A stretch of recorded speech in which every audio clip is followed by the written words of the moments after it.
In the late 20th century, the Soviet Union was a global superpower that rivaled the United States. But on December 26, 1991, the Soviet Union officially dissolved, marking the end of an era. One of the main reasons for the collapse of the Soviet Union was its failing economy. The Soviet Union was heavily invested in military and industrial infrastructure, which led to stagnation and inefficiency.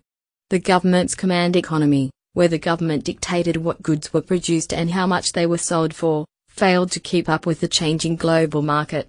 This led to shortages of basic goods, and the black market became a common way for people to acquire what they needed. Another contributing factor was political corruption.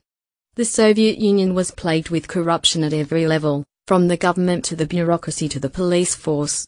The ruling Communist Party was entrenched in the political system and used their power to enrich themselves and their families.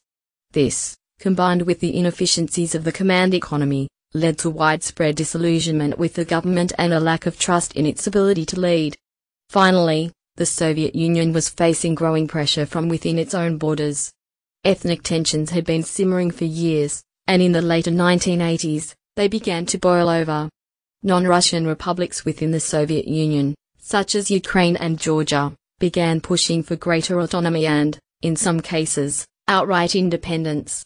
This led to a crisis of legitimacy for the Soviet government, which struggled to maintain control over the various republics. All of these factors came to a head in 1991 when Soviet President Mikhail Gorbachev resigned, and the Soviet Union officially dissolved. The collapse of the Soviet Union had a profound impact on the world, marking the end of the Cold War and the beginning of a new era of global politics.